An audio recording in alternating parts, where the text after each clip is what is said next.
500 days of a big war with the Russian Federation.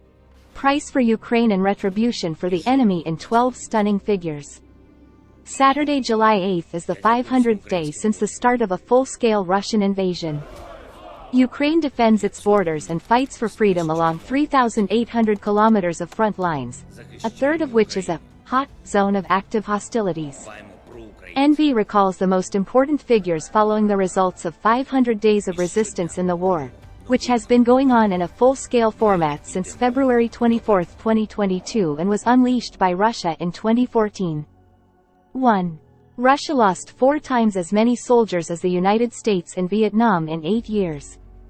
According to the General Staff of the Armed Forces of Ukraine, during the 500 days of the Russian invasion in Ukraine, about 233,000 invaders were liquidated.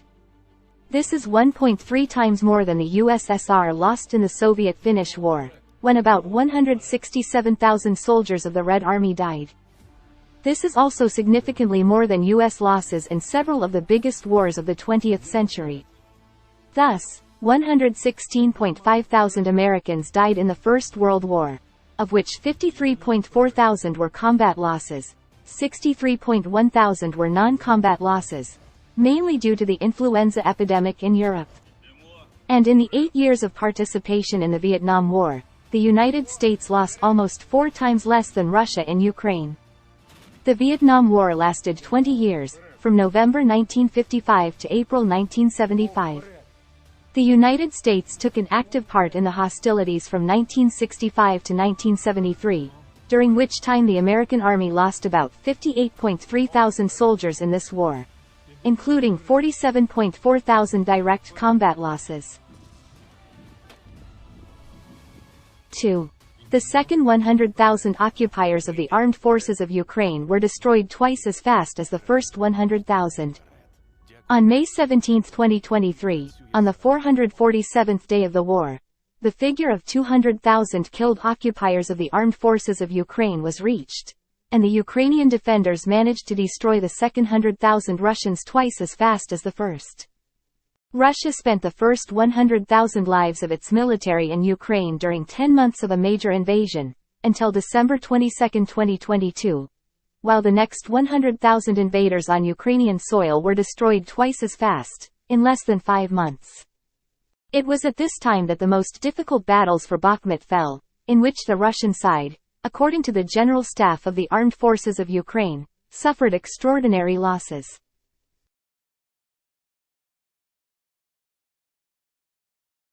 3. Russian losses in Ukraine have already exceeded its invasion forces. During the battles for Bakhmut, Russia lost up to 7,000 soldiers weekly. Shortly before the start of a full-scale Russian invasion in February 2022, the United States estimated that the Russian Federation had deployed about 190,000 troops to the borders with Ukraine. Such data were voiced, in particular, by the U.S. representative to the OSCE Mark Carpenter. The same figures were mentioned by the American press on February 18, 2022. At that time, the Russian invasion force was twice the number of troops that the Russian Federation pulled to the Ukrainian borders during the first stage of the accumulation of troops in early 2021.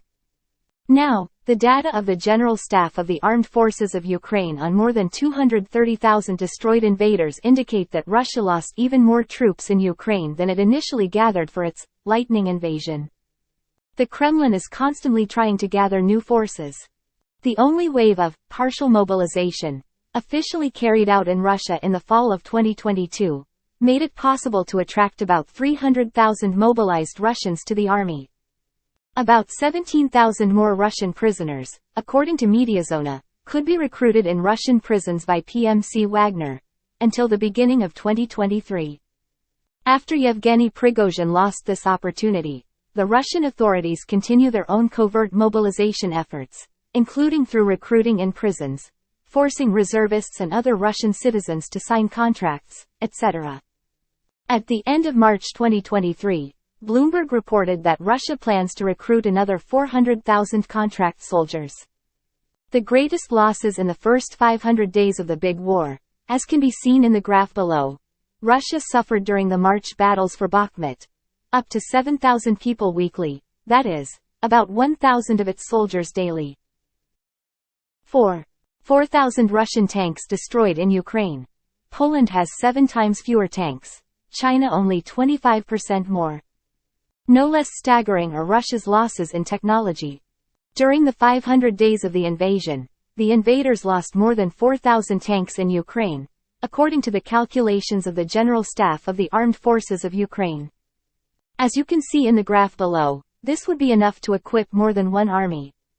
For example, Turkey is armed with 2,229 tanks, Israel 2,200, Poland 569. China has a slightly larger number of tanks than the Russian ones destroyed in Ukraine, almost 5,000 units. Significant losses of the armed forces of Ukraine were also inflicted on Russian aviation. In the 500 days since the full-scale invasion, Ukrainian defenders have destroyed more than 620 Russian planes and helicopters. This is almost the entire air fleet of Great Britain, 663 aviation units, or Germany, 601 units. 5. The Russian Federation occupies about 16% of the territory of Ukraine. The summer counter-offensive of the armed forces of Ukraine has already liberated more territories than the winter offensive of the Russians. According to the Financial Times, before the start of Ukraine's summer counter-offensive, Russia occupied about 100,000 square kilometers of Ukrainian territory, as 16.5% of the total area. However, as British Defence Secretary Ben Wallace said at the end of June, in the first weeks of counter-offensive operations, Ukraine has already managed to liberate more territory than the Russians captured during the attempted winter offensive. According to Wallace, the armed forces managed to free about 300 square kilometers. On July 3, Deputy Minister of Defense of Ukraine Anna Maliar reported that in general, the liberated area only in the south of Ukraine is 158.4 square kilometers. In addition, over the past weeks, the armed forces of Ukraine have been advancing with heavy fighting in the Bakhmut direction. However, the General Staff of the Armed Forces of Ukraine has not yet announced generalized data on the liberated territories in eastern Ukraine. At the beginning of the invasion in March 2022, when Russia partially captured the northern regions of Ukraine, the occupiers controlled approximately 24.4% of the Ukrainian territory, including the previously captured areas of Donbass. This is about 6.45% of the territory of Ukraine. However, the successful autumn counter-offensives and the stubborn defense of the most difficult sectors of the front helped the armed forces of Ukraine to return a significant number of territories under the control of Ukraine already in the first year of the invasion, up to 40% of the area captured by Russia after February 24, as of the end of 2022. 6. More than 6.3 million Ukrainians found themselves outside the country due to the war. It was the full-scale war of the Russian Federation against Ukraine that provoked the largest wave of refugees since the Second World War. Now there are about 6.33 million Ukrainians in different countries of the world outside of Ukraine, according to the Office of the United Nations High Commissioner for Refugees. Of these, about 5.9 million are registered in European countries, granted refugee status, temporary asylum status, temporary protection or other similar statuses. Most Ukrainians were sheltered by Poland, more than 900,000 migrants as of now, and Germany, about 1.1 million Ukrainians.